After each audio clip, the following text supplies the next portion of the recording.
I have been interested in these non-ordinary experiences for which current psychiatry and psychology has no special name. They're all put in the category of altered states of consciousness. It's not easy to really question some of the really fundamental assumptions. And 1954, we got a sample of LSD. When my own experience was culminating, my consciousness was catapulted out of my body. I became nothing, but by becoming nothing, I became everything. I had to meet Stan. I knew he held the wisdom I needed. Stan represents the long through line, a work over decades. He uncovered the deep structure, the archetypal pattern, you might say, of the life process. That kind of innocence that Stan has, he has this tremendous appreciation for everything. There is a beauty and there is an intelligence which cannot come out of matter. It's clear to me the consciousness of the cosmic phenomenon.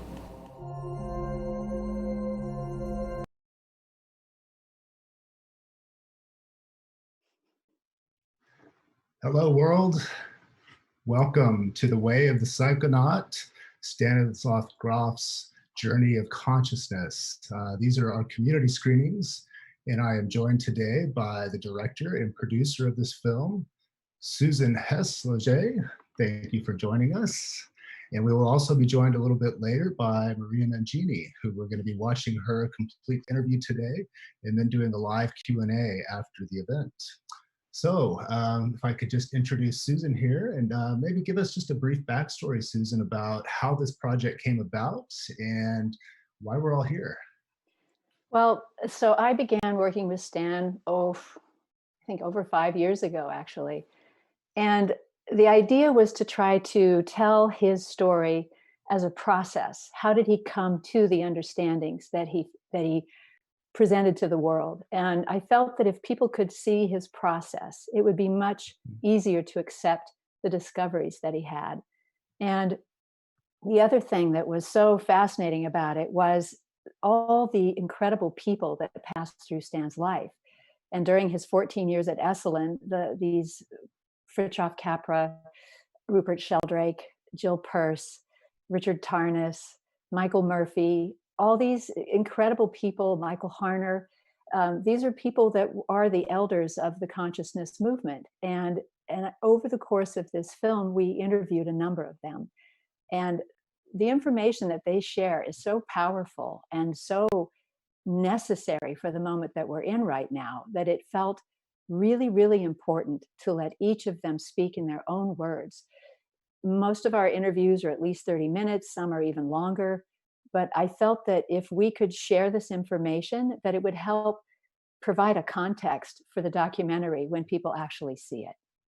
Absolutely. Well, it's great. I mean, that was when we first started working together back at the end of 2019, and we started having these conversations about how this film was going to roll out. And then with the latest events that happen now with the pandemic, we just increase those discussions and said, you know what, now is the time to let's put out the complete interviews. Let's start this conversation a little bit earlier than we would have with the actual release of the film and bring the community in to start wrapping their heads around and having some discussion, very tangible discussion about what the meaning of some of this stuff is, from psychedelics to consciousness and everything in between. So that's why we're here today, and we really appreciate everybody tuning in to check this out and participate in the screenings. And if there's anything else that you'd like to say, I'll just explain what maybe Maria is going to discuss in the video, and then we jump in and we come back and have a live Q&A with Maria, because I'm sure there'll be a lot of questions to come. Is there anything else you'd like to throw out there, Susan? I don't think so. I'm just so excited for this opportunity. I guess the final thing to say would be that feedback from people who have watched the documentary and some of the preview screenings that we've had felt that there was so much information that they would have to watch it multiple times to try to understand everything that's in there. And so part of my thinking was that these interviews beforehand, leading up to the actual viewing of the documentary, would give people that necessary context and allow them to get more out of the movie. Great. great. It is. It is definitely something you're going to want to go back and watch again. So to start off with today, in our first community screening event, we have Maria Mangini. In Maria's video and interview here that we're getting ready to play, Maria explains how her Catholic upbringing gave her a psychological framework to have a spiritual epiphany during a psychedelic session, an experience that provided direction for the rest of her life. Her work with Stan Grof and his theory on the impact of the birth process inspired her to become a midwife and research the use of psychedelics throughout history. She offers insights on what drives addiction and how psychedelics can be helpful in overcoming compulsive behavior. During the latter part of her life, she has turned her focus towards helping people to see death as a transition and not as an ending. So enjoy the interview, everyone, and we will be back shortly with live Q&A. Thank you. My name is Maria Mangini. I am a native of California. Because I was born in 1950, was very easily influenced and very much exposed to all the dramatic happenings of the middle and late 60s and early 70s. And I did all the things that you would imagine that someone who was that age at that time would do and could do, including having early experiences with psychedelics before they became illegal, in contexts that were very much like what I have seen and imagined people to be experiencing at Burning Man, which is an environment of utter radical artistic freedom and every other kind of freedom, sexual freedom, general craziness, banging noise, loud lights, every kind of anything you could imagine. It's all happening at once, and there's not much structure to it. And because I think I was raised with a very strong, deeply religious education by very thoughtful Catholic religious who really believed in teaching the intellect as opposed to filling your head with facts. I had a very strong idea about the Godhead and the preternatural gifts and the pre-Edenic state and what the natural status of humans ought to be. And so when I experienced the mind-opening characteristics of some of these medicines, I didn't think I was losing my mind. I thought I was seeing God. And in fact, I knew I was seeing God because I had this whole structure that was in place that was confirmed by what I was experiencing. So that was more than 50 years ago. And because those experiences are, as anybody who has had them will tell you, so inexorably true and so extremely persuasive, the information that was delivered to me in those experiences has pretty much formed the rest of my life since then. So I'm 68 now. That happened when I was 16. So my entire adult life has been influenced by the psychedelic insights that are available to anybody who wants to open themselves or has the occasion to open themselves to that. So I have a long story, and I could tell you for an hour all the, cool things have lain down in front of me like little puppies to happen. And sometimes when I start talking about my personal history, I myself start wondering how it's being received by the person to whom I'm speaking, because there are so many and there is so much extraordinary good luck and adventure and extremely helpful teachers and big personalities that you almost would think I was making it up. I sometimes almost think I'm making it up, except I know I'm not. So when I write a biography, as I just did for a workshop I'm going to be in a few weeks, I usually say, I've worked with many of the prominent and significant researchers in this field at one level or another. Cool. You are a nurse. I'm a nurse practitioner. And you have a PhD in? Well, let me go back. Yes. I actually started out in healthcare as a nurse midwife. And the reason that I did that was that when I encountered Stan Grof and his work, he had just completed the first book in which he describes the perinatal matrices.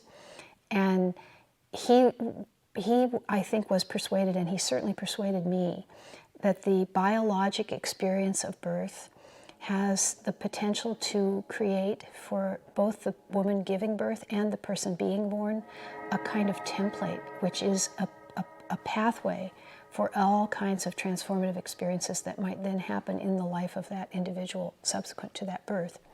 And I think there's some hard evidence for that in certain cases that he's sought out or I've sought out, which I won't go into at this moment. But I remember I said I was born in 1950, so I came of age in an activist Catholic school surrounded by religious sisters who really believed in social justice.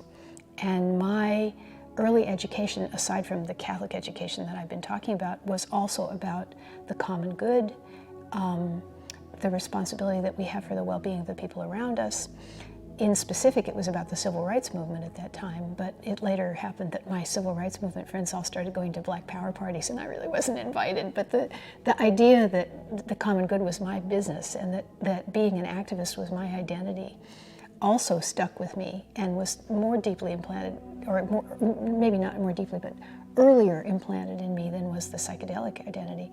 So when I encountered Stan's realizations about the environment of birth, I really saw that as a place where a person could put some energy in a way that would be really effective, that it was like a fulcrum kind of point where the investment of energy would have resonance in the society that would be well beyond whatever you could personally touch. And because my social circumstances at the time were such that I was able to go to school, and because I had a good fundamental education upon which to build, I had the opportunity to go into nursing, which is an amazingly spacious profession, and study to become a licensed professional attender of deliveries, with carrying along with me the ideas that I had learned from Stan's theorizing about what the perinatal matrices were and what they meant.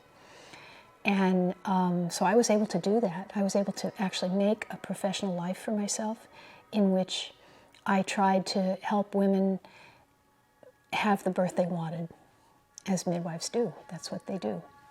And I was able to do that. And as often happens with midwives, I kind of aged out of the interpartum environment because it involves getting up in the middle of the night and being able to make sense, and you kind of get older than that. And so I was very interested in interpartum obstetrics for a long time, but then I got interested in problems of reproduction.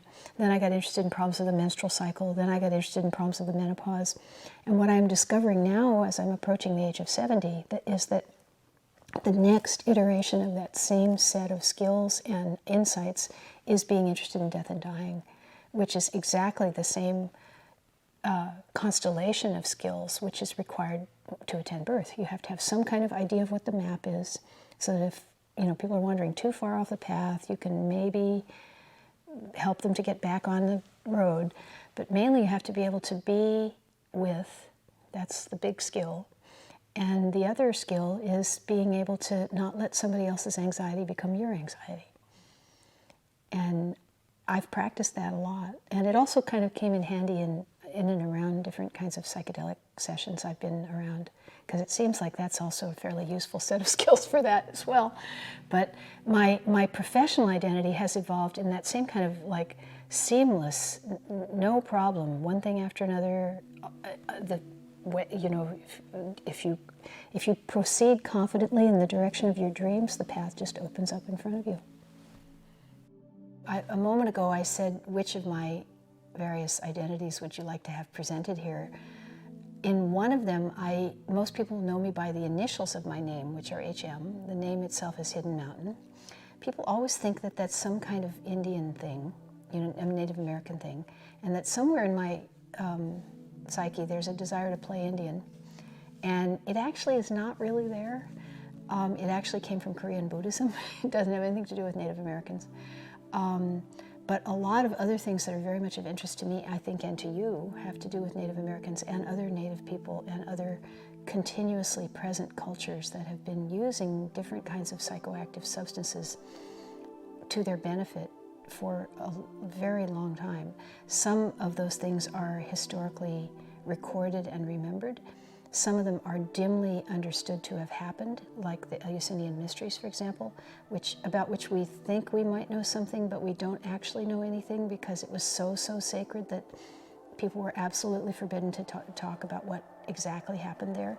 But when you know the kind and character of experiences of certain kinds of altered states, you kind of have to think that just the way people came out of that experience, something like that must have been going on there. And in order for it to occur reliably, it's very likely that there was some substance that was employed to make sure that people really got a shot at having the experience that they went there for. Can you describe the Eleusinian? Is that Eleusinian.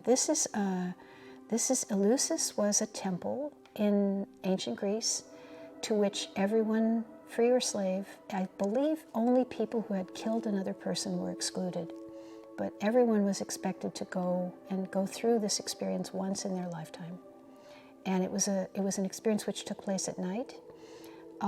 It was under the influence of some guides who had the custody of the temple and the mystery that was inherent in that temple. When you see a Greek frieze and it has that interlocking pattern that looks like this along the top and the bottom, that's the hand of the psychopomp, the leader, leading the initiate through the maze of the mystery. And people commonly had that experience in that culture. And there, I think there are probably lots of other ancient world uses for psychoactive plants about which we just don't have a clue, or even the beginning of a clue. There've been various mummified remains that have been found with cannabis plants and stuff like that. I don't actually know that detail in that way, but I do know these things. I know a few things. I know that here in North America, there are only a few places where no reliable supply of psychoactive vegetation is available. And in those areas, some very different kinds of ways of changing consciousness have emerged, like in the Northern Plains, for example. There are very many extreme ceremonies in which thirsting, fasting, phonic driving with drums, aphotic driving with the influence of the sun, dancing until you're exhausted, are used to bring people to a different state of consciousness in a place where there are hardly any psychoactive plants. And this is not science, this is my observation. I think that people figure out a way to get into those states regardless. But there certainly is still a living culture of use of the peyote cactus. There still is a living culture of the use of sacred mushrooms. Even in the area around the Great Lakes, at one time Gordon Wasson made contact with an indigenous woman who presented a kind of mushroom ceremonial experience that had its place in that part of the world. And I think many other things that we just don't know about. Ibogaine, for example, which is Tabernathy iboga, is the bark of a root which is used as an initiatory process in Africa. It's also used as an adjunct to hunting because it kind of immobilizes you, and you can sit motionless by the waterfall for 24 hours or so until the game comes. So it's got more than one use. But and then of course there's the whole world of ayahuasca, which many more people know a lot more about than I do. There's a plant, Salvia divinorum, which is used in Mexico, which I think is one of the lesser known plants, psychoactive plants. There are lots of these plants. Plus, we're just sort of beginning to figure out DMT on its own now. And pretty much, you could, if you're looking for DMT, pretend you're a hummingbird, because pretty much anything a hummingbird will be attracted to has DMT in it. Any kind of things that have that red coloration pretty much have DMT, and lots of other things. And so these things are everywhere. And I have had the good fortune. I was married to a man who was very active in a lot of Native American politics and other activities. And so I've had and I also was the funding, I was the philanthropic chair of Native American projects for the Seva Foundation for well over a decade. So I've had a lot of opportunity to interact with Indian communities in ways that were extremely welcoming. In that tradition, one of the kind of facetious things that people say when they're trying to introduce you to their ceremonies and have you not make too many faux pas. One of the things that people will often say, and it kind of sounds like a joke, but a lot of Indian humor has teaching that's packaged in humor.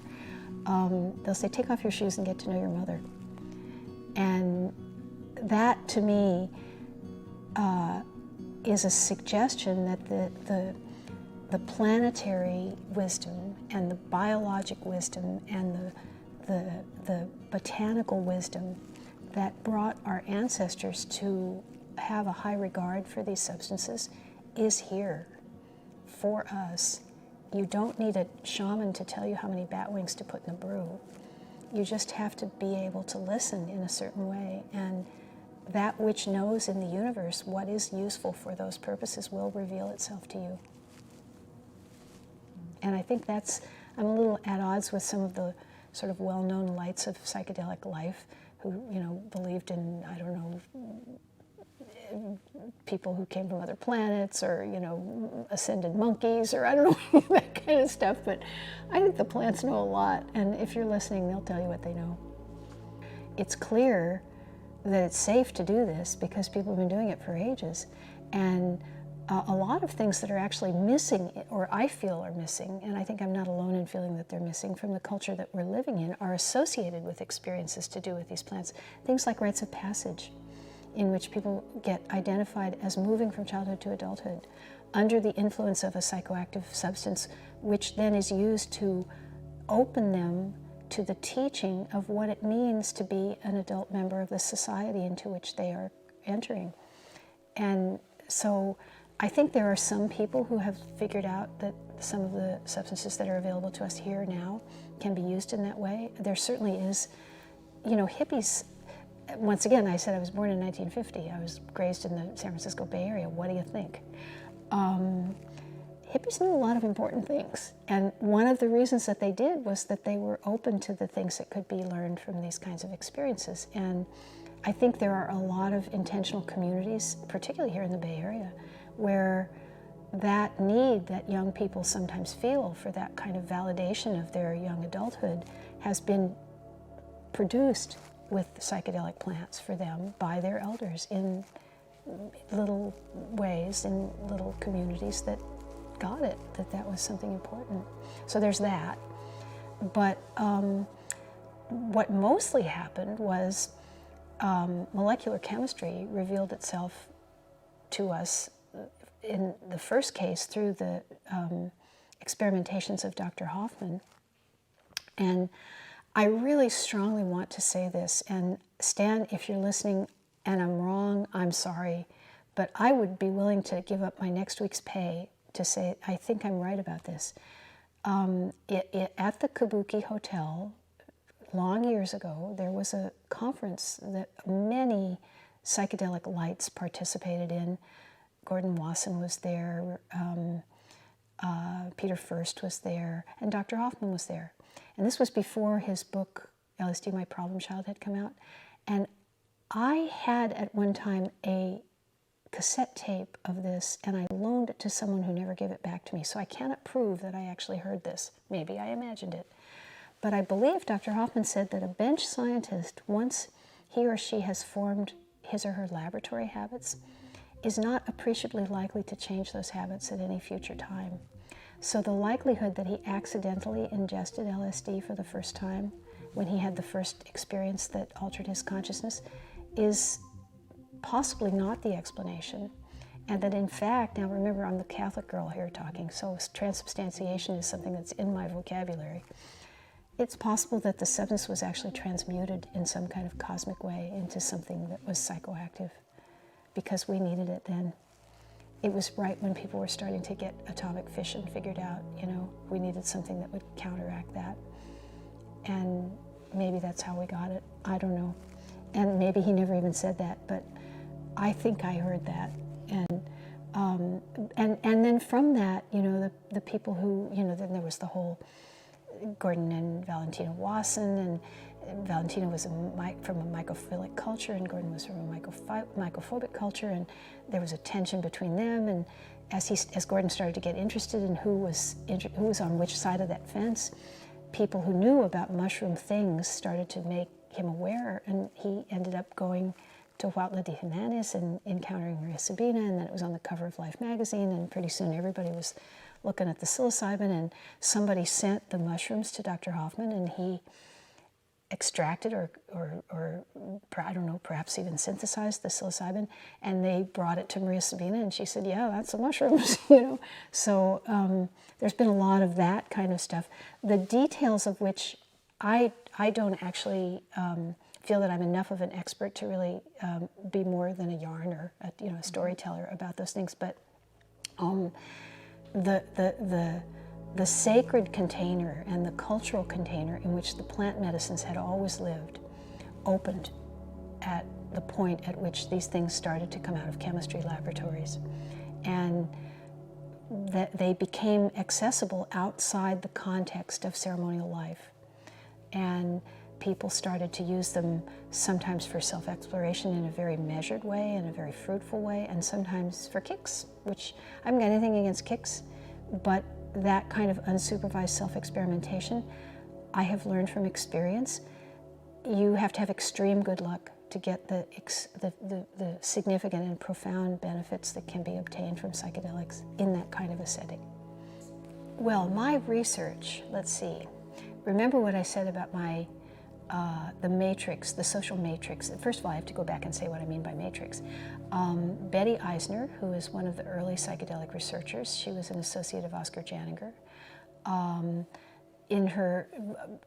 did a lot of the early experiments with some of the, when psychedelics were really an esoteric practice that was known only to a very small group of pretty much intellectuals. She was one of the people who was part of that circle. But in later life, she also wrote some very interesting stuff, one of which, almost anybody who's interested in this topic knows the familiar formulation that drug, set, and setting are the three factors that are likely to determine the kind of experience that a person will have. But what Betty Eisner suggested was that there was a fourth element, and that was matrix. And matrix, I think, is extremely important because matrix is the social environment in which the experience takes place. And just look at the difference in the matrix between now and 10 years ago. I mean, it's an incredibly different environment to approach the psychedelics now than it was even a decade ago. And a decade before that, it was significantly different even from then. This last 10 years has been pretty rapid change. But the matrix around which this kind of stuff happened changed drastically for me after I reached my mid-20s or so. And also I was really starting to pursue a professional education, and I moved from having a work environment where I could smoke pot and stay stoned and still get the work that I needed to do done in a satisfactory way to having to learn all the muscles in the human body and the origin, insertion, and action of each one of them by heart in Latin. And I couldn't do that and smoke pot all day long. So I went through a period where I didn't use very many psychoactive substances because it was inconsistent with what I was doing otherwise. But this is when I was also starting to learn to be a midwife. So I was involved in unusual states of consciousness, but just not ones that were brought about by psychoactive drugs specifically. But these substances have kind of always been there for me for the reasons that I told you, because they had a profound influence on me in early adulthood. And I always have understood them to be perfectly safe. Mm-hmm. The difficulty, the primary difficulty around their use is that they're so reprehended by the government that we're in, and that's a part of the matrix we could do better at. When I talk about myself as a researcher, I definitely think I wish to be identified as a researcher, but I think that it's very important to be clear what sort of a researcher I am. I am not a clinical experimental researcher. I am not a person who gives psychedelics to people and then looks to see what the outcome is. I'm not really interested in providing experiences for people as a person who will be their safety zone while they have the experience. And I'll tell you what the alternative is for me in terms of what I am interested in doing in a moment. But what I am as a scholar, as a researcher, is an historiographer. which means my interest is in the stories that are told about these drugs and these substances and these plants, and who gets to tell them, and how those narratives are constructed with what kinds of influences and biases that might be introduced into the way that the stories are told. So my research has been to look at, for example, the way that different kinds of seminal events around psychedelics were reported in the popular press, or the way that claims that were made about the psychedelics were either proved or disproved as life went on. And my specific topic for which I did my doctoral dissertation was to ask people who were contemporaries of mine, which meant that at the time I was writing it, they were 40 years old or older, to talk about what the impact of psychedelics had been on their lives as they looked back as people who had used psychedelics before. And it was quite a broad sample in that there were people in my sample. It was a pretty multicultural sample, which I was very pleased about. And there were people in my sample who hadn't taken any psychedelics for more than 20 years. And there were people in my sample who hadn't taken any psychedelics for less than 20 hours. So it was a pretty broad group. And I heard from them what the impact had been of the things that had happened to them under the influences of these substances. And people told me heart-stoppingly intimate stuff. And remember, this is in the 1990s. Nobody was really very interested in any of this stuff. And it was like asking somebody to show you the slides of their vacation. You know, they just loved it that you're interested in that.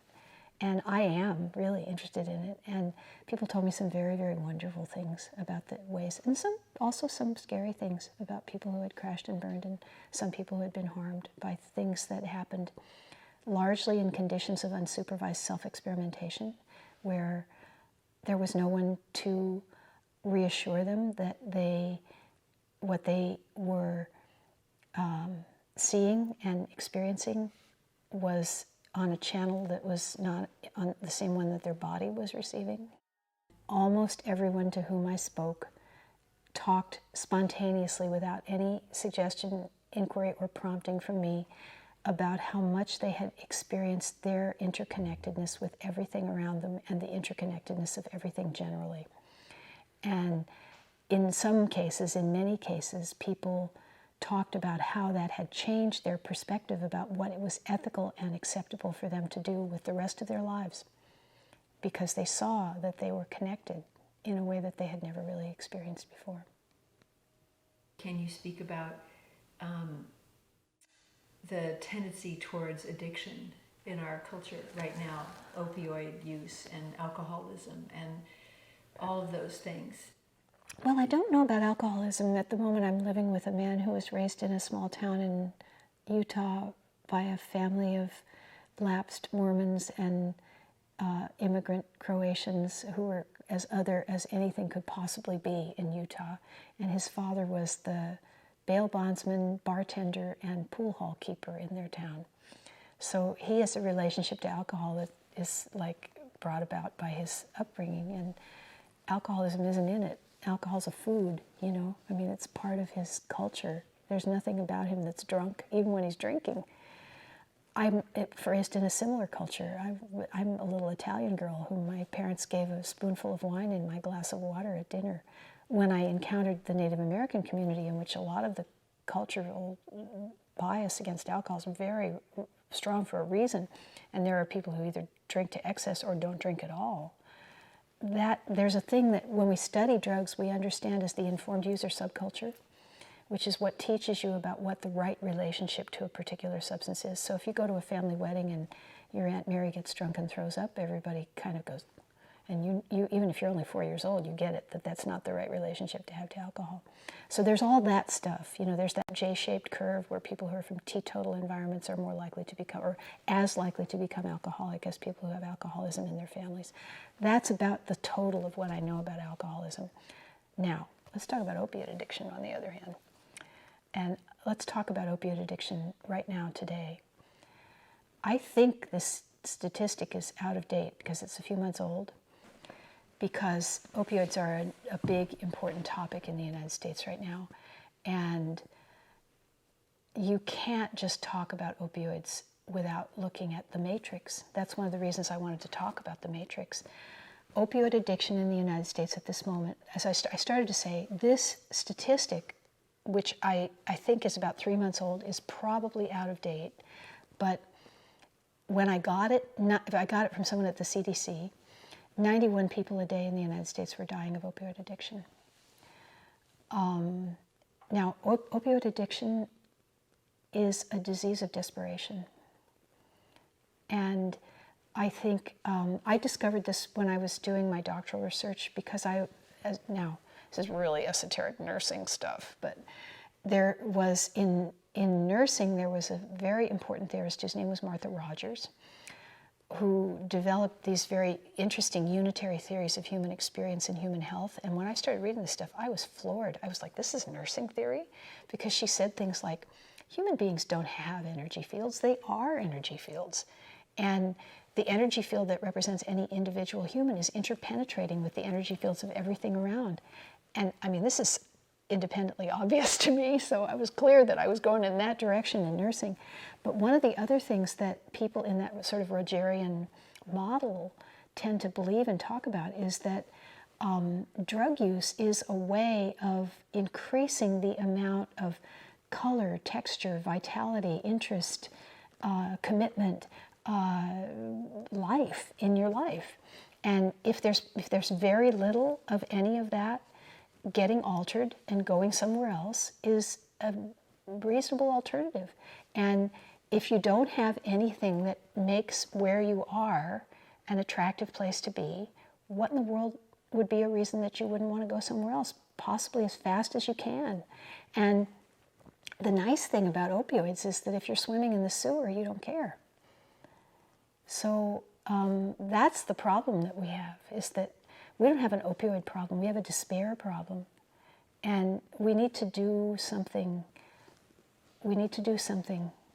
for people who are living in despair. And then how is it in treating addiction that psychedelics can help to change that? I believe that now, not all psychedelics are alike. And there are some psychedelics that have been identified as being particularly good for this kind of thing. But if I were to make a general statement about that, I would say they have the potential to open people to understanding what their own motivations are for doing some of the things that they do. And once they understand those things, they may not need to do them anymore. And I think that's how that works. There's I'm trying to remember his name, Richard. I should know his name, it's too bad. He's the owner of the Wilbur Hot Springs, and Richard Miller. And he developed the Smoke Enders program, which is a weekend, 2 weekends that people spend at the Wilbur Hot Springs quitting cigarettes. And it's a very successful program. When I met him, I really wanted to kiss his feet, because as a clinician who provides primary care, I've recommended a lot of people to go to that program, and it has helped a lot of them. And I know that he has saved a lot of lives by doing what he does. One of the things he does in the Smoke Enders program is he gets people to disrupt all the little habit patterns that they have around cigarettes. So if they light them with a match, he has them light them with a lighter. If they hold them like this, he has them hold them like this. If they have a little ritual of how they unwrap the package, he has them do something different, so that it isn't this sort of greased slide of habits that once you start it, it's just like thoughtless, and then you end up with a cigarette in your mouth. Even though you have said, I want to extinguish this behavior, you still do it because you're on a pattern roll. I think that's probably something like the place where psychedelics operate in interrupting addiction.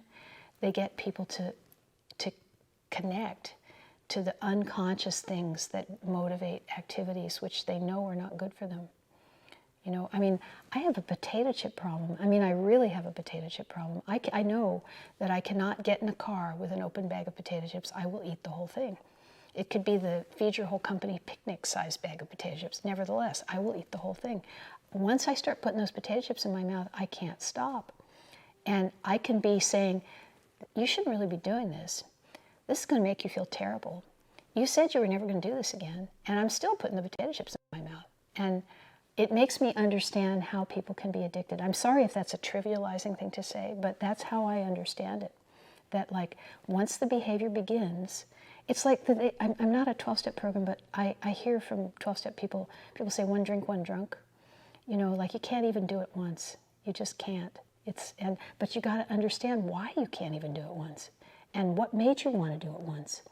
And I think that insight can really potentially change people a lot. I wonder what you think about the idea of, as a culture, learning how to navigate death. Well, I think a lot about that. I think that's my fate. I think that's my future. I think I was born and put on this earth to take care of getting that going. That's what I'm doing right now, is trying to figure out a way to put my good where it will do that, whatever it is that I have that can do that. Can you speak to as you see it, what that entails? Well, there's a couple things. One of them is that we have to start. It's just like what happened with midwifery. I'm very fortunate to have been through the transformation of American birth, because I think the transformation of American death is going to have some of the same elements. One thing is to make people understand that it's not an intensive care experience. You know, it's a perfectly natural phenomenon. Most of the time it goes on successfully without very much intervention. Another one is to make it more familiar, not to take it and put it in an environment where nobody knows anything about it. And oftentimes the person who's doing it doesn't know anything about it because they're so drugged that they're not present for the experience. Another thing is to make it a familiar part of everyday life. You know, I've delivered babies for women who've never held a little baby until they had one. Imagine what that's like. And we need to be able to talk about death in a way that's accepting and fearless. And one of the ways in which we can do that is to make people understand what the alternatives are, some of which are not desirable. I think any reasonable person would say that they're not desirable. So I think changing the conversation is one thing.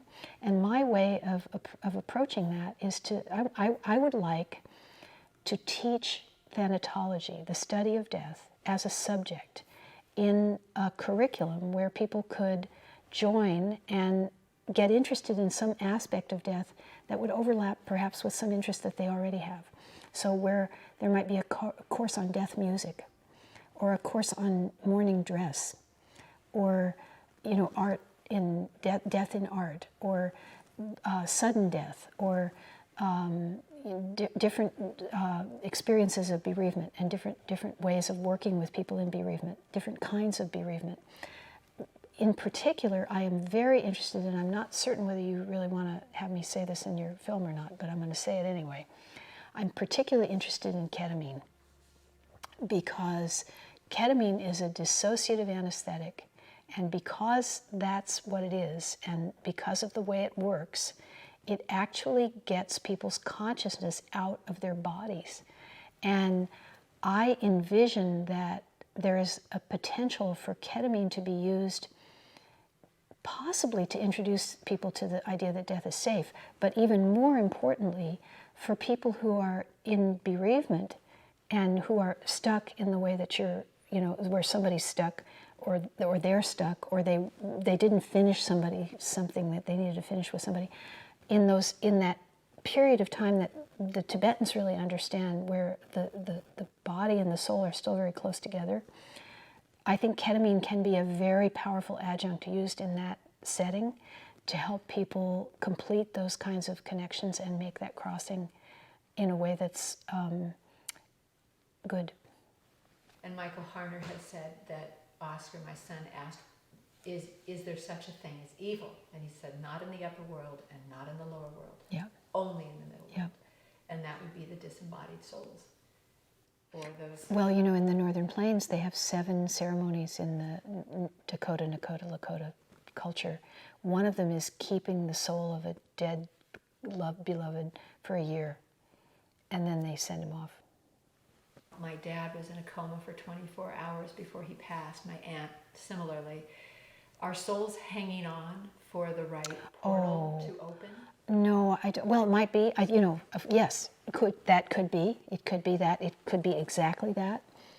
It could be also that the propaganda about death has so pervaded the consciousness of some people that they really can't let go. They just don't want to. They don't know where they're going. Whatever it is, it's too scary, and they will hold on as much as they possibly can. And I think that scariness is the thing that gives rise to the whole craziness, that thing that Stephen Jenkinson calls the death trade, where like 80% of healthcare dollars are spent in the last 6 weeks of life. This is goofy. And I'm going to say, we have an aging population. Yeah. We have a shrinking population and a larger and larger percentage that is elderly. And so if we are going to survive healthcare into the future, then we have to find a way. And for me, the way to do that is, once again, I'm the little Catholic girl that I introduced myself as being. In the time when there really wasn't much choice, you kind of had to be a Catholic if you were European. Everybody was kind of that tradition. There were actual instruction books for people on how to die and what to do, what was going to happen to you after you died. And this was called the Ars Moriendi, the art of dying well, or the art of dying at all. And there are certainly other cultures that have produced those kinds of wisdom collections for people. And that, I think, is really what we need, is a modern Ars Moriendi, so that people are... Death is not an unfamiliar and unwelcome visitor. Look at where we see death. We see death all the time. It's in video games, it's on the television, it's on the front of every newspaper. It's scary, it's unpredictable, it's an accident, it's terrifying. Whereas our ancestors didn't relate to death that way. Death was the end. That's why pneumonia is called the old man's friend, because it liberated people from a body that was becoming a burden to them. All those kinds of things, those attitudes are what need to change. And that's why I'm so invested in the idea of teaching thanatology, because I think that's what's going to make it be different, is people are going to change the way they imagine their own death. And there's been a big movement in the San Francisco Bay Area called Reimagining Death. I'm very admiring of what they did. They did a very interesting, many different arts and different contributions last year. But I think we need that, and that's where I think I'm going.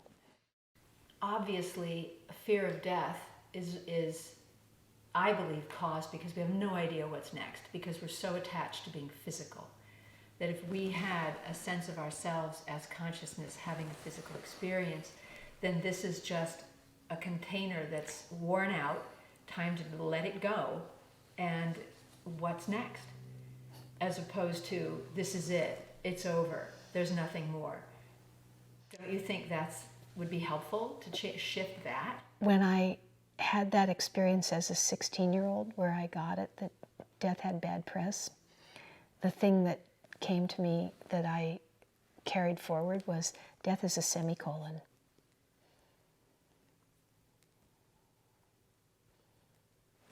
That'll do. Yeah, I think we're good. Anything else that you'd like to add? I mean, just in terms of this, any thoughts about Stan and what his contribution is to this field? Oh, Stan is such an exceptional person. And I have had such good fortune visited upon me by my association with him at every level. I am not, I think I'm a reasonably deep thinker and I have a good education, but I'm not brilliant in the way that he is, or many other people that I've encountered because of him are. And so what happened when my association with him became a little more formalized and I started to do some things that were useful to him as opposed to just being his student and like this, was that he saw that I was in a place where, in the right circumstances, I would have a fully transformative experience that would change my life. And he saw my chin quivering, And he put me, or allowed me to be put in a situation where I could let my chin quiver and the rest of it in an environment which was safe and accepting. And it really did change my life. And I'm very grateful for that. And I believe, because I get nice notes from my students all the time, that I think I've had a fair amount of influence on a lot of people. I may have said this already, but I was writing my bio for a talk that I'm going to give at CIIS in a few weeks. And it says something like, she's the director of the nurse practitioner program at Holy Names University. And after I sent in the bio, I thought, no, wait a minute, I should say something about Holy Names University. And I called the woman who's putting this on, and I said, she's the director of the nurse practitioner program at Holy Names University, which has been consistently identified by the U.S. News and World Report as one of the most ethnically diverse campuses anywhere in the United States, and has 60% underrepresented minority students. Now, I have infected a lot of people in a lot of communities to which I do not belong, and into which I will never be able to go as a professional with some of the ideas that I've been talking about here. Mm-hmm. So my identity as an activist has been really satisfied because of my association with Stan. But before we dive in, let's get a proper introduction of Maria Mangini from Susan. Susan, please give us the intro. So Maria Vittoria Mangini has a PhD and a FNP. She's written extensively on the impact of psychedelic experiences in shaping the lives of her contemporaries, and has worked closely with many of the most distinguished investigators in this field. She's a founder of the Women's Visionary Council, a nonprofit organization that supports investigations into non-ordinary forms of consciousness and organizes gatherings of researchers. She is also a professor emerita of nursing at Holy Names University in Oakland, where she was the director of the Family Nurse Practitioner program for 20 years. At present, she's associated with the Certificate in Psychedelic Assisted Therapies and Research at California Institute of Integral Studies. Her current project is the development of a thanatology program for the study of death and dying. Great. Welcome, Maria. So maybe before we get started and jump into all of the questions from the audience, Maria, first off, I'd like to thank you for joining us today and just being a part of this project in general, the Way of a Psychonaut. And if it's all right, I would like to jump in maybe with the first question to kind of kick some things off. And as I was listening to the interview, I also like to fancy myself as a storyteller. And you mentioned that storytelling is a big part of what you're looking at. You're interested in stories on how they get constructed, who tells them, the meaning that gets attached to these. So these stories are communicated, I guess, collectively, but also to ourselves personally. And I also see this complexity of these stories growing as the development of our technology goes forward. So from early writings on cave walls all the way through to the printing press, and now even just looking at the internet, you can imagine that the amplification of all of those stories. And I guess my general question about the storytelling is, what sort of advice would you give to the audience about how to decipher the cultural stories or just general messages that are coming from our institutions, as well as how we communicate those stories back to ourselves personally? Well, that's a very rich area to explore. As a scholar, the technique that I use in the research that I've done is narrative analysis. So I'm very interested in the way that narratives are constructed. Mm-hmm. And, but, you know, I still have both feet in the fact-based universe. So I don't pretend that you can change what has occurred. But what you can do is take the same occurrences and build a different plot around them. And I think you can see that happening with drug experience, psychedelic experience particularly, although we have a certain kind of exceptionalism that we assign to psychedelics as a category of drugs that puts them, separates them from people who might use other kinds of drugs. But like, I know that I just gave a talk this weekend about some of the historic aspects of psychedelic research in the early part of that in the United States. And there was in the professional literature, there was a sort of universal climate of reprehension and a lot of, grandiose claims about the way it was going to impact the lives of the poor, benighted young people that were never going to be able to take up the responsibilities of adulthood. And, people lied. People made up things about dangers and detriments that psychedelics could cause as a way of creating an environment that would be scary enough to prevent people from taking them. Now, we can go back and look at those same occurrences and organize them differently. I would just use my own experience as one example of that, which is that I was not, and in my research, it has shown up fairly emphatically, other people were not made to relinquish the responsibilities of adulthood or parenthood or being a worker or a member of the community. And in fact, psychedelics really made us more alive to what it meant to be responsible in those roles. And so it's the same occurrence, you're just telling a different story about it. And I know that the story of what's going on right now in the larger society, frightening and confusing and disruptive and poignant as it is going to be told over and over. And it's one of the things that makes me able to bear it, is that the outcome, the narrative outcome as the story of what's happening to us right now is told in the future will reflect some of the ways in which people are getting away with things that they ought not to be. I personally think they ought not to be allowed to get away with. But, the Creator will take care of that. Yeah. Great. Yeah. Before we came on the air, we were talking about Stan and the space that he created for new ideas, the possibilities that he opened up for incredibly creative people who were in an academic setting, they might feel shut down or fearful of ridicule or even damaging their careers. But Stan created an environment where everyone felt safe to explore and to exchange their ideas. And you described him as a synthetic thinker. And I would love it if you would, explain what that means. Well, I encountered Stan and Stan's work at the time when his ideas about the perinatal matrices were really taking shape and being articulated and published. And that is his experience and understanding of the biologic experience of birth. I mean, you could hardly ask for a more universally human experience than that. And he was able to conceptualize it and to bring together the information and the understanding from several different realms of intellectual endeavor and scholarly exploration into one theory that synthesized the understandings of several different perspectives in a way that changed the whole view of that as an impactful event in the lives of women and anyone who is being born.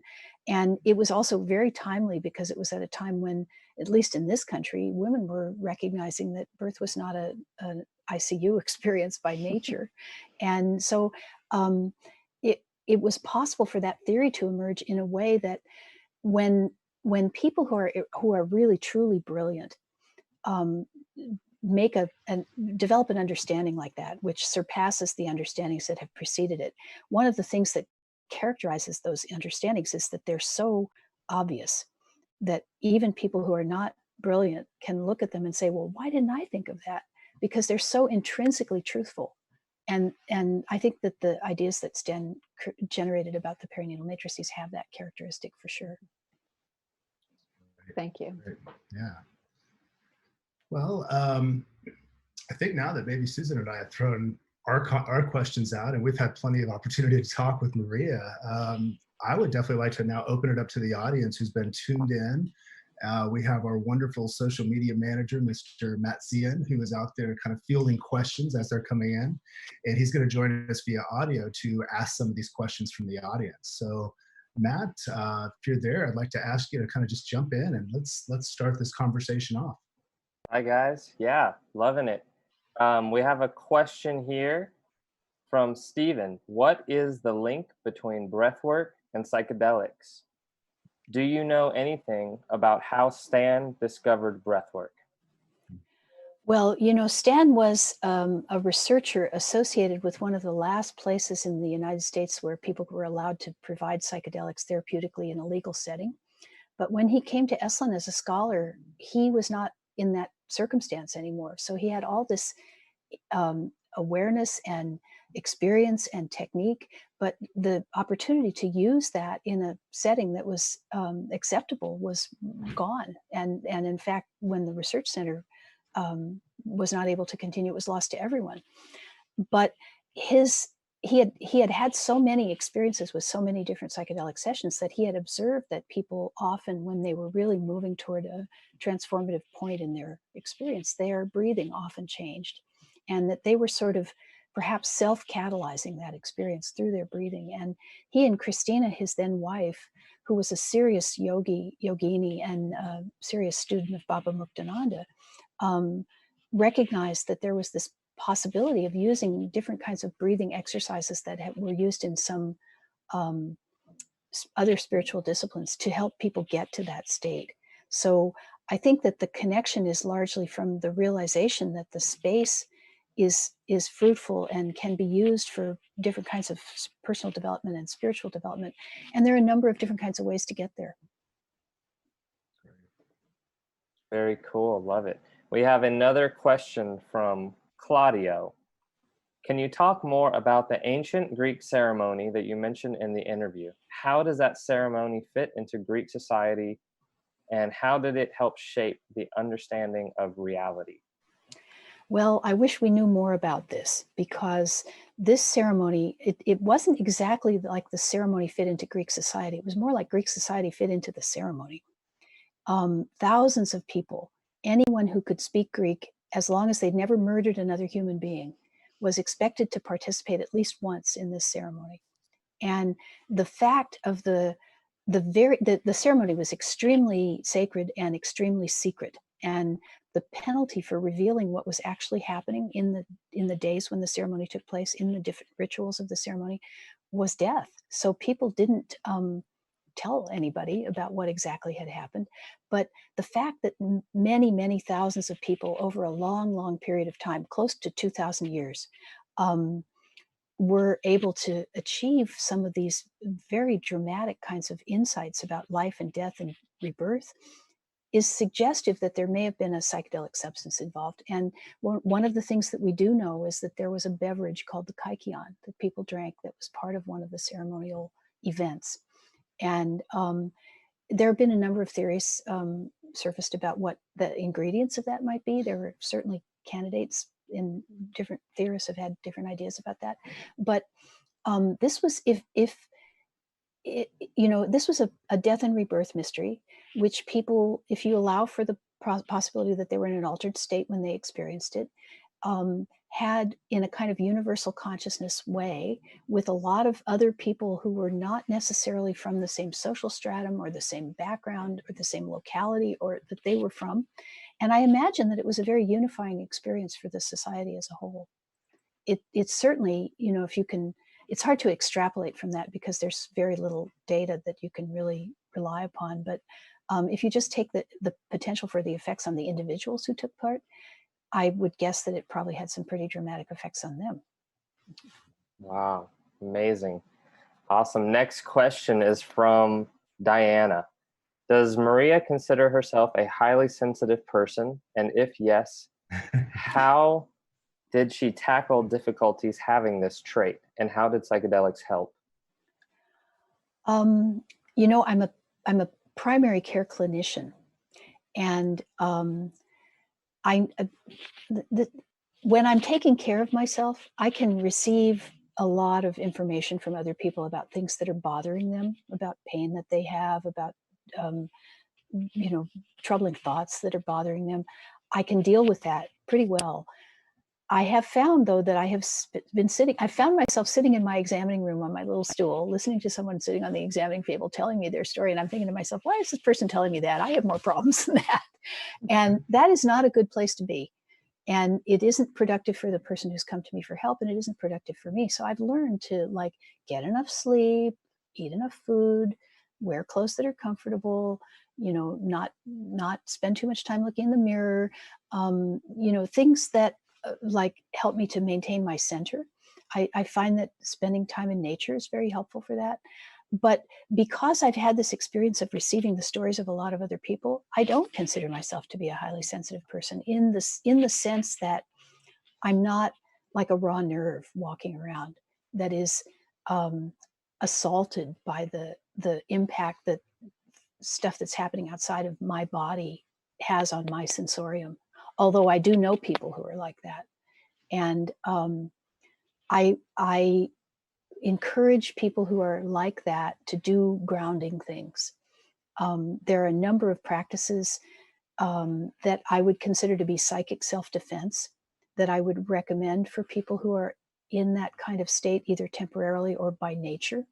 And it involves things like gardening and walking barefoot on open ground and eating root vegetables and not doing things that are stimulating, like even stimulant kinds of foods like ginger and peppers and stuff like that when you're feeling like that, so that you just kind of calm that level of sensitivity down and ground it.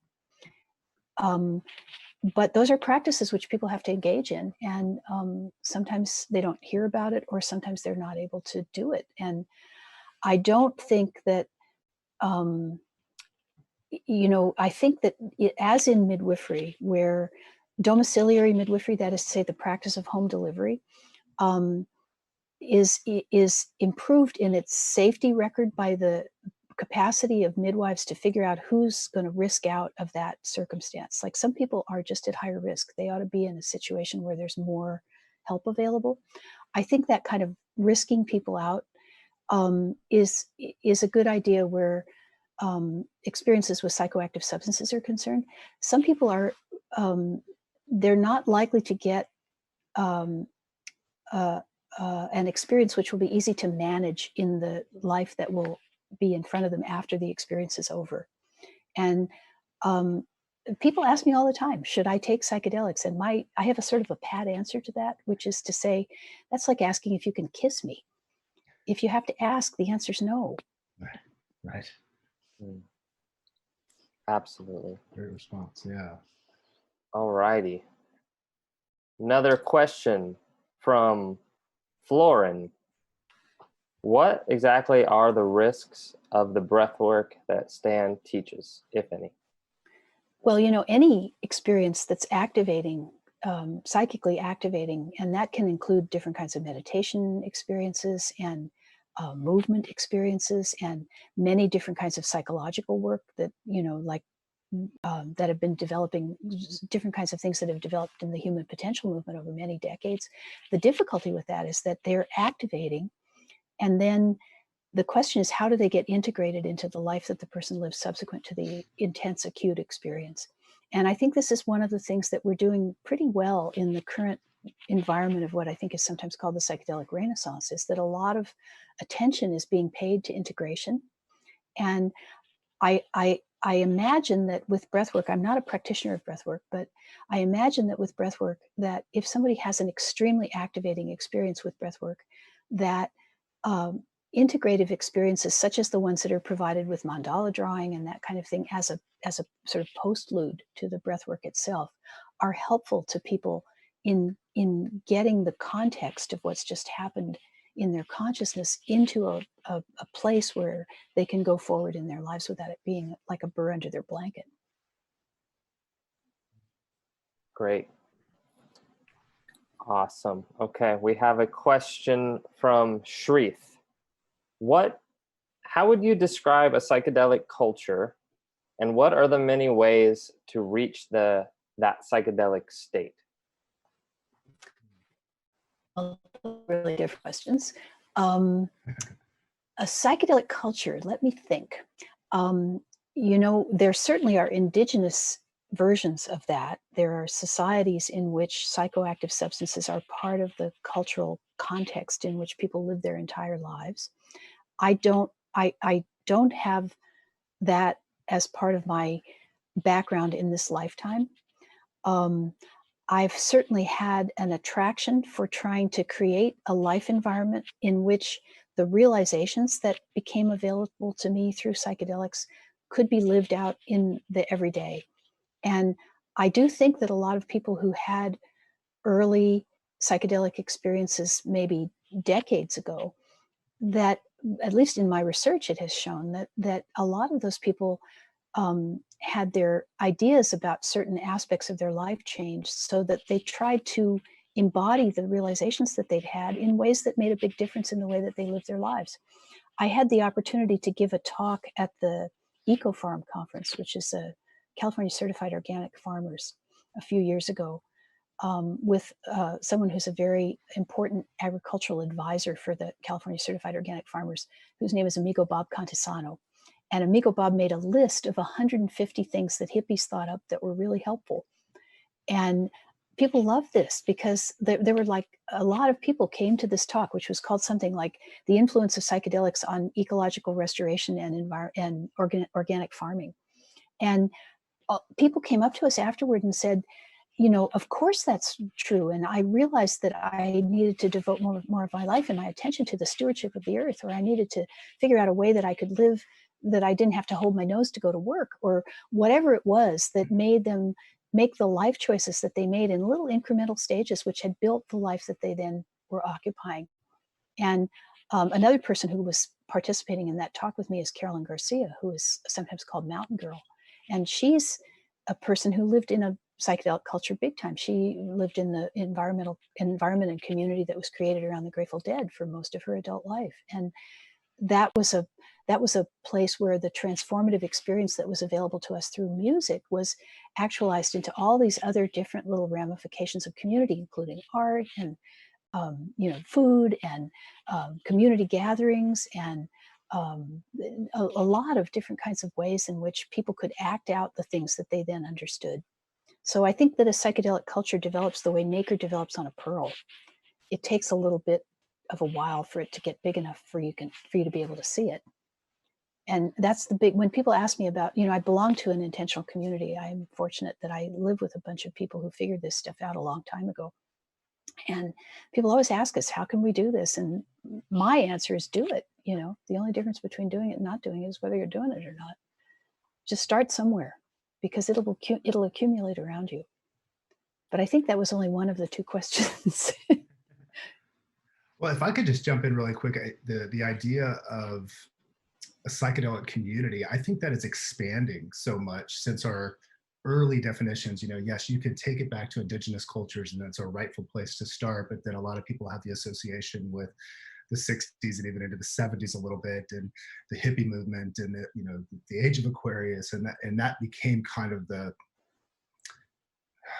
cookie cutter thing of the psychedelic experience or the psychedelic community.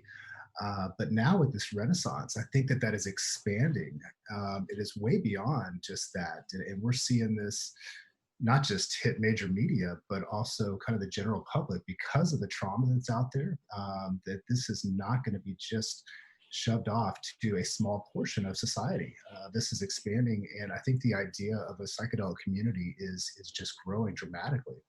So I'm excited to see that, and I'm excited to see that there's so much activity and interest coming into this in a slightly different way than we did in the 60s. I still really believe in the underground, but there's also a different modality that's being implemented, which I really like. Go ahead, sorry. Well, I left an important part out, which is that, of course, it's easy for me to talk about the 60s because that's where I started, and also where my community began. But I also did some research with people about what they perceived to be the impact of their psychedelic experiences on the life that they were presently leading by the time that they had reached middle age. And I can tell you that group of people, that the way that I found them was I had a button that had the title of what was going to become my dissertation on it that I wore, and people would come up to me and see that button. The button said, the title of my dissertation is "Yes, Mom Took Acid." And people would come up to me in the bookstore or the grocery store and they'd say, "What's that button about?" Because they were dying to tell me their story. Right. And they were not hippies. They were psychiatrists and architects and organic farmers and artists and lawyers and people who had made lives in the larger community in the light of what they had learned from their psychedelic experiences. There's a wonderful novel, René Dalmal wrote this in the last century. It's called Mount Analog. And it's a story about a mountain climbing trip. And at the end of it, the people have come back from the mountain climbing trip, and the people in their village are all saying, "Why did you exert yourself to do that? You're back here now." And the narrator says, "One climbs, one sees. One descends, one sees no longer, but one has seen. And there is a way of living your life in the foothills and the memory of what you've seen from the summit." Interesting. Interesting. Huh. Love it. We have a few more questions. From Michael, what is your message for people who are afraid of death? Message. I don't necessarily think that a message would be the best intervention in a situation like that if I was being called upon to intervene. I think that probably a more helpful way to participate with someone who's experiencing the fear of death is to try to be with them in that fear. And that's sort of the basic skill of midwifery. That's what midwife means. It means with woman.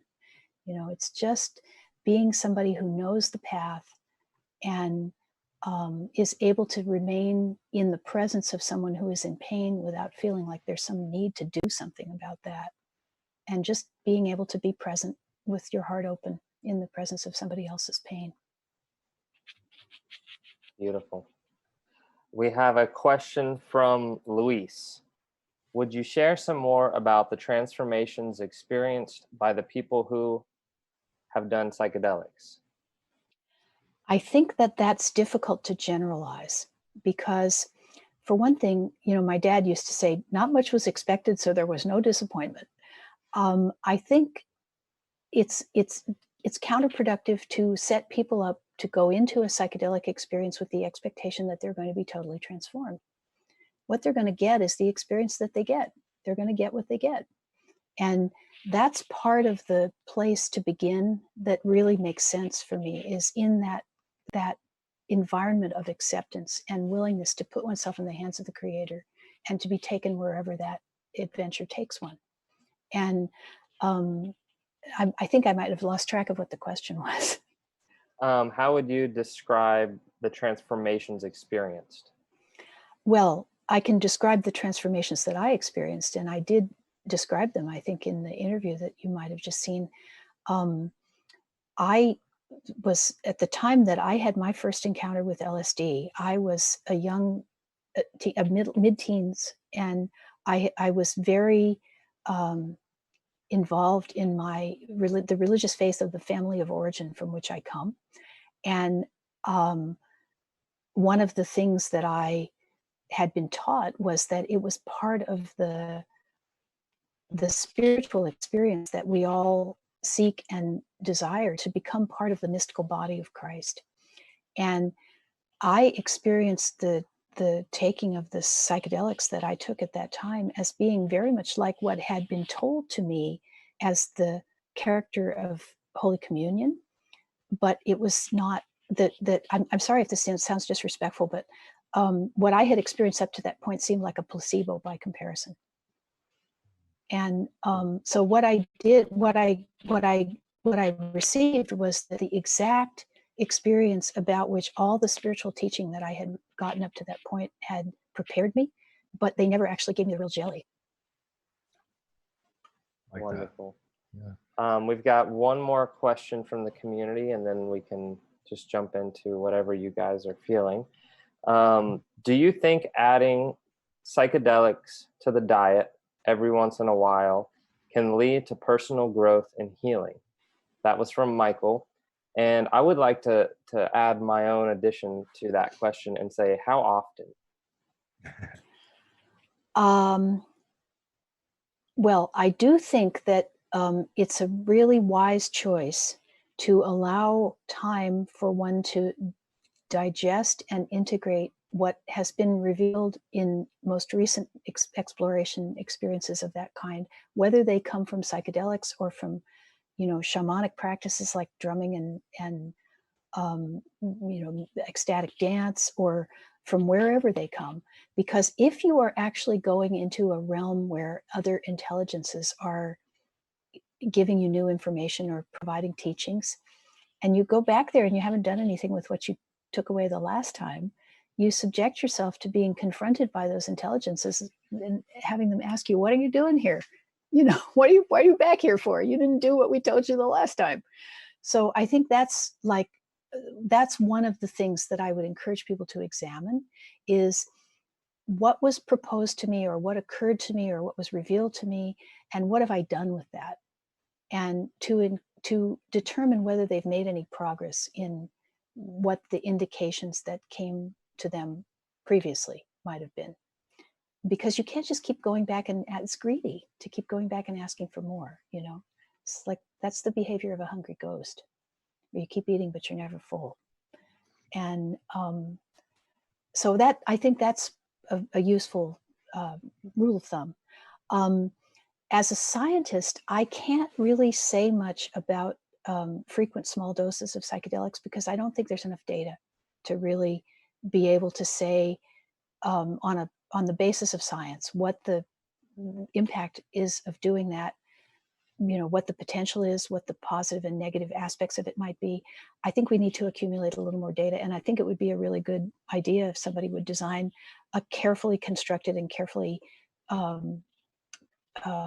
executed, similar to the ones that have been done with larger doses of psychedelics in recent times, that would give some data about that. I'd be much happier about talking about whether it's a good idea or not if I had that. Right.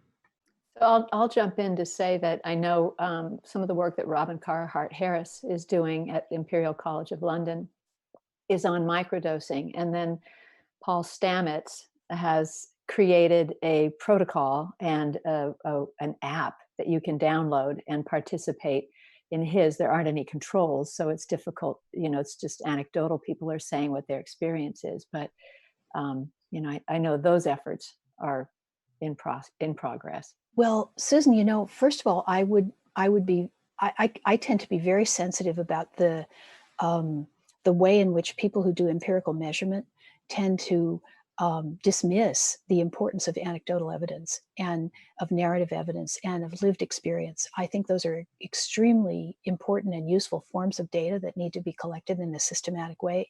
And I do know that there are people who are doing that. Jim Fadiman also has created an opportunity where people can report their experiences of microdosing, and I'm sure that he will analyze that data, and that some information of the kind I'm looking for will come out of that. So I think that this is, this is in process, but you have to think about like how long it took, for example, for the psilocybin use at the end of life experiments to get off the ground, or how long it's taking to get MDMA to become a medicine. You have to really be patient and willing to accept the rules of rigor, because that is what influences the quality of what you end up with. Absolutely. Yeah. It is interesting though, in these times after psychedelics have been, shoved away into the scientific community for generation, and now seeing this influx of very creative research that's starting to come out, the end of life stuff, looking at the microdosing, doing brain scans now of people that are under the influence of a variety of different things to get a sense of what's actually happening in our physical bodies and in brain. It's exciting for me to see that stuff happening. And there's so much of it now. It's not just one little study here or two, but starting to happen around the world. And potentially in 2021, we're looking at MDMA becoming a legal medicine for people to come in and start treating some trauma, with psilocybin maybe closely behind. So there's a lot of things happening out there around the world, and everybody here has been part of that, and everybody out in the community is part of that, and we keep driving this forward because there seems to be something that we can all benefit from, and I'm just pleased to see that. So Yeah, Maria, as you were talking and as I was watching your thing, I have another question for you, and it's kind of getting back to, I think it was Michaela that was asking about death. And I'm very interested in how do we change the dialogue around death. We all know deep inside of us that this is something that is part of life. Life wouldn't exist without death, and vice versa. I've dealt with a lot of death in my life. I lost my brother to an opiate overdose. But through my experiences, direct experiences with psychedelics, and even just mystical experiences prior to psychedelics, I have come to the conclusion in my own mind, in my own experience, that there is a unity consciousness. Basically, the entire universe is conscious. And really, our perspective as human beings is so limited in what else is out there. We're only picking up certain frequencies. We're only seeing certain wavelengths. And what is looking like death, to me, seems to be just a transition, as you kind of mentioned, as a way that you're explaining this to people. And I'm wondering, what sort of modern systems or rites of passage can we put into place or start to develop, or how do you see that, where this information is kind of reformed into a modern context? And you even mentioned kind of the matrix, and I don't mean the matrix of the movie, but the matrix within that social setting and that interaction. I'm wondering if you could just talk a little bit about that, and expand upon that. Well, this is a very hopeful time, and aside from the sort of chaos of the pandemic and the suffering that is visited upon humanity as a result of that, it's also a time of tremendous breaking open of old assumptions about certain things. So I do think that, speaking purely about psychedelics as a subject in the social environment, that the matrix has changed drastically in the last 10 years, and even more drastically in the last 20 years, and almost diametrically in the last 50 years. So there's something about that I think is very encouraging and hopeful. We're changing the narrative. We're coming to recognize that these experiences are not going to break your chromosomes or make you go blind from staring at the sun or make elephants fall over because of overdoses or any of the other kinds of calumnious tales that we're told about psychedelics historically. But the question about what we're going to do about death is becoming more and more urgent for us, I think. You made reference to the opiate epidemic, and I think that many people have categorized those deaths as deaths of despair, that the epidemic of opioid deaths is occurring in communities where people are feeling hopelessness about the lives that they're living and the possibilities that they have. And so it seems like a pretty straightforward intervention to work toward doing something about that, which means motivating yourself to work for social justice, being willing to give up some of your position of privilege so that the capacities that provides can be more reasonably evenly distributed. These are pretty basic challenges that I think are on a daily basis confronting all of us. But as far as like my idealized idea about what to do about fear of death and people's approach to death, I would really like to see the development of what you could think of as a psychedelic hospice, where not only people who are at the end of life, but the families of people who are at the end of life could come potentially to be provided with some of these kinds of experiences in a thoughtful way. Because, my limited experience as a practitioner of palliative medicine suggests that a lot of the time it's the family that makes the whole thing difficult. The inability of people who are close to someone who's at the end of life to really relax and let that person experience the ending. So I think that there's a potential that everybody's experience of death and dying could be improved by giving an opportunity for people to reach insight as a family group. And it wouldn't necessarily have to be with psychedelics. We've talked about a lot of other modalities, including the breath work, which I think that's sort of it's a little bit closer to being able to be attained because of the regulatory environment and that kind of thing. But what if somebody were to say, I'm going to give you $1 million or I'm going to give you $5 million and you can do whatever project you want, that's what I would try to do. And if I were to use my most fantastic imagination of the idealized future, I would say I'd like to see something like the Eleusinian Mysteries, where anybody who chose to participate in a ritualistic, very sacred, very thoughtfully constructed experience, exposing them to the reality of death and rebirth, would have an opportunity to do that in an environment that was socially acceptable, minimally dangerous, available to everyone, evenly distributed, as I think it was in ancient Greece. Great. Well, Mr. Matt, is there anything else that we're getting from the audience that we'd like to ask Maria before we wrap things up here? Yes, one more has come in from Elzia.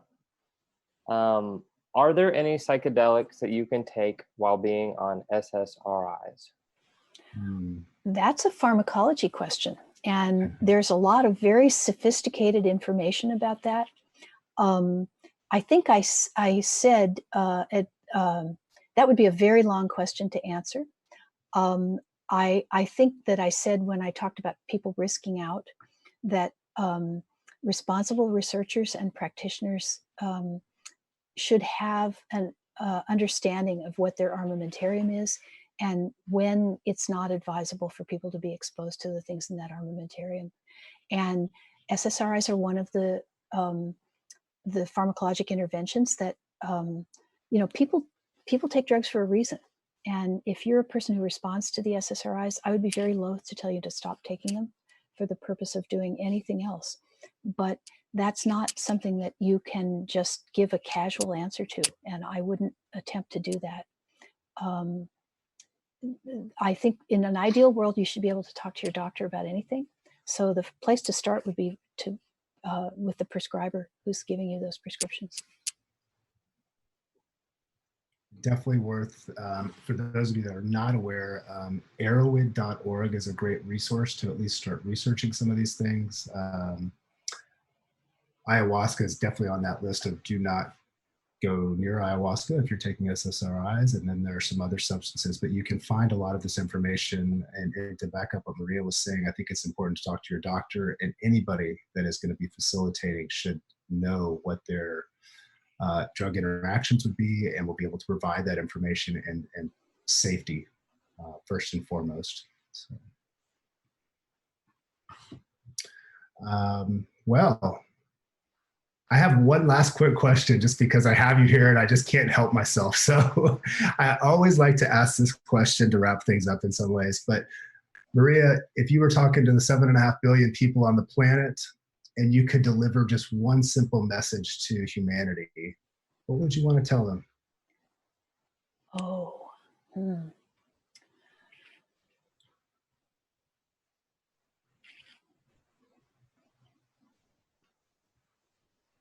I know that not everybody has the privilege of the kind of life experience that I've had, but the core message that I think has been delivered to me by psychedelics is that death is perfectly safe and that love is the answer.